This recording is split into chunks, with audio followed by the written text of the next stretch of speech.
Hello બાળકો, કેમ છો? મજામાં? અગાઉના પીરિયડમાં લેસન નંબર 16 પૂરું કર્યું, જે તમારે બધાને ગ્રામર બુક અને CWમાં લખાઈ ગયું હશે. હવે આજે આપણે લેસન નંબર 17 શીખીએ. Lesson number 17, the simple future tense. Simple future tense એટલે કે સાદો ભવિષ્યકાળ. હવે ભવિષ્યકાળ કોને કહેવાય છે? કે અત્યારે જે ક્રિયા થઈ નથી પરંતુ હવે પછી થવાની છે અથવા તો ભવિષ્યમાં થવાની છે તેને શું કહે છે? ભવિષ્યકાળ. કાલે રવિવાર છે તો હજી એ આવતીકાલે છે, આજે નથી. આજે હોય તો પ્રેઝન્ટ ટેન્સ, ગયું તો પાસ્ટ ટેન્સ, અને હવે પછી આવશે એ ફ્યુચર ટેન્સ એટલે કે એ ક્રિયા કરવાની હજી બાકી છે. જોઈએ, read the following sentence carefully. નીચેના વાક્યો છે એ ધ્યાનપૂર્વક વાંચો. પહેલું, ધે વિલ કમ ટુમોરો. તેઓ આવતીકાલે આવશે. ટુમોરો એટલે આવતીકાલે. હવે તે આવતીકાલે આવવાના છે. તે કયો કાળ સૂચવે છે? ભવિષ્યકાળ. તે હજી આજે આવ્યા નથી, તે કાલે આવશે. બીજું, our teacher will teach us a new lesson in the next period. અમારા ટીચર છે એ હવે પછીના પીરિયડમાં નવું લેસન ભણાવશે. તો હજી એ ટીચર આવ્યા નથી. ક્યારે આવશે?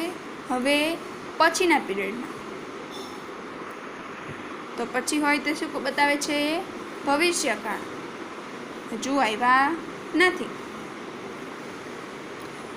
પછીનું છે, we will go to a hill station in the next summer vacation. અમે લોકો હવે પછીના ઉનાળાના વેકેશનમાં હિલ સ્ટેશને જશું. તો આ ઉનાળામાં ગયા નથી, હવે પછીના જવાના છે. જે આવે છે વેકેશન ત્યારે જશે. તો એ શું સૂચવે છે? ભવિષ્યકાળ. તો કેવી રીતના ખબર પડશે? હવે ભવિષ્યકાળનું જ્યારે વાક્ય હોય ત્યારે તેમાં ટુમોરો, નેક્સ્ટ પીરિયડ અથવા તો next summer vacation, next day એવી રીતના છે એ તમને કીવર્ડ આપ્યા હશે, જેથી તમે ઓળખી શકશો કે આ છે એ ફ્યુચર ટેન્સનું વાક્ય છે. જોઈએ, each of the above sentence tell us about the some action that will happen in the future. હવે ઉપરના જે વાક્ય છે તે આપણને કહે છે કે આ ક્રિયા છે એ હવે પછી ફ્યુચરમાં થવાની છે. અત્યારે તેમાંથી કોઈ પણ ક્રિયા છે એ અત્યારે થઈ નથી. When we mention a future action, we put the root form of an action word or a verb after will or shall. હવે જે આપણે જે એક્શન વર્ડ છે કે જે ભવિષ્યમાં થવાની છે એ ક્રિયાઓ છે એ વિલ અથવા તો શેલ પછી આપણે મૂકીએ ત્યારે છે એ સિમ્પલ ફ્યુચર ટેન્સમાં બનશે. તેની વાક્ય રચના એ પ્રમાણે છે. માટે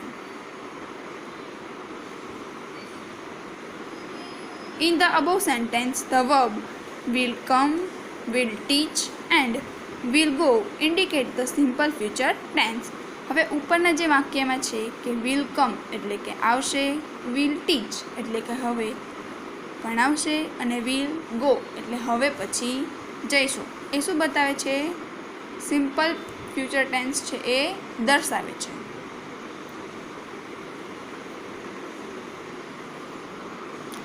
The verb in the simple future tense tell us about an action that will be happen in the future time. હવે જે સિમ્પલ ફ્યુચર ટેન્સના જે ક્રિયાપદો છે એ આપણને શું સૂચવે છે? કે આ ક્રિયા અત્યારે થઈ નથી, હવે પછી થવાની છે, પછીના સમયમાં થવાની છે. તો તે આપણને ભવિષ્યનો ટાઈમ બતાવે છે કે અત્યારે થઈ નથી પરંતુ હવે પછીના સમયમાં થશે. ચલો, બધાને સમજાઈ ગયું? એક્સરસાઇઝ જોઈએ. Fill in the blanks using the simple future tense of the verb given in brackets. હવે અહીંયા છે એ તમારે સિમ્પલ ફ્યુચર ટેન્સ વડે ખાલી જગ્યા પૂરવાની છે અને તમને ક્રિયાપદો છે એ તમને બાજુમાં આપેલા છે. તેનો ઉપયોગ કરીને ખાલી જગ્યા પૂરવાની છે. તેને કેવી બનાવવાની છે? સાદા ભવિષ્યકાળ. પહેલું જોઈએ, I blank all my friends to my next birthday party. બ્રેકેટમાં આપ્યું છે ઇન્વાઇટ. હવે જોઈએ આ વાક્ય છે એ કેવી રીતના સાદા ભવિષ્યકાળમાં બનશે. હું મારા બધા જ મિત્રોને મારી નેક્સ્ટ બર્થડે પાર્ટીમાં બોલાવીશ. ઇન્વાઇટ એટલે બોલાવવું. તો અત્યારે એનો બર્થડે નથી, હવે પછીના બર્થડેમાં અહીં આપ્યું છે નેક્સ્ટ બર્થડે પાર્ટી. તેના ઉપરથી તમને ખબર પડી જશે કે અત્યારે નથી, હવે પછી. તો તેના માટે શું કરીશું? અહીંયા ઇન્વાઇટ આપ્યું છે તો આપણે સિમ્પલ ફ્યુચર ટેન્સમાં બનાવવા માટે વિલ પ્લસ રૂટ વર્બ, ક્રિયાપદની આગળ વિલ અથવા તો શેલ મૂકીને આપણે વાક્યને સાદા ભવિષ્યકાળ બનાવી શકીએ. તો અહીં લખશે બધા વિલ ઇન્વાઇટ. બીજું, the teacher blank you because your homework is not complete. બ્રેકેટમાં આપ્યું છે પનિશ. પનિશ એટલે સજા કરવી. ટીચર તને સજા કરશે. કેમ સજા કરશે? જો તું હોમવર્ક પૂરું નહીં કરે તો.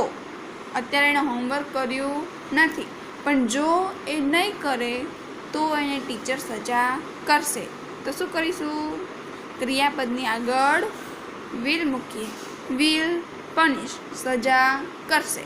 અત્યારે એને સજા કરી નથી, પણ જો એ હોમવર્ક પૂરું નહીં કરે તો એને સજા કરશે.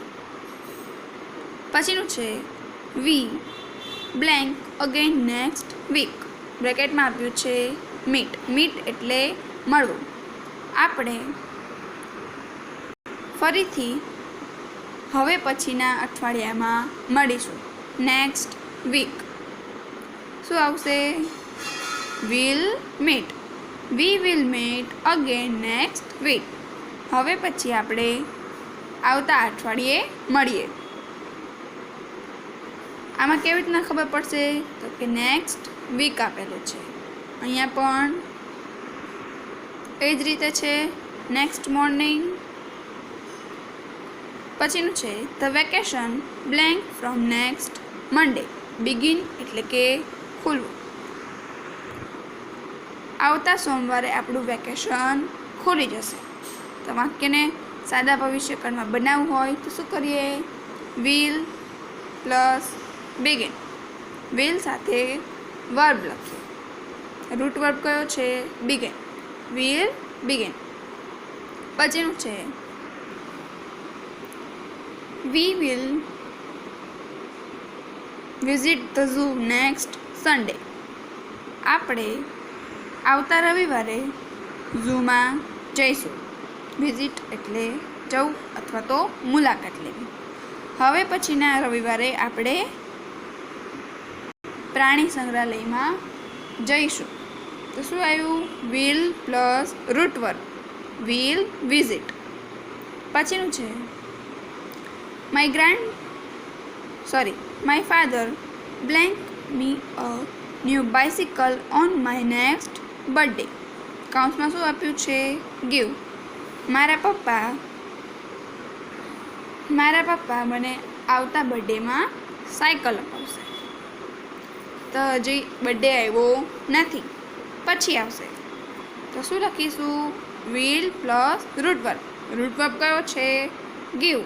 My father will give me a new bicycle on my next birthday. હવે અહીં સુધી રાખીએ. આના પછીનું હવે આપણે આવતા પીરિયડમાં જોઈશું.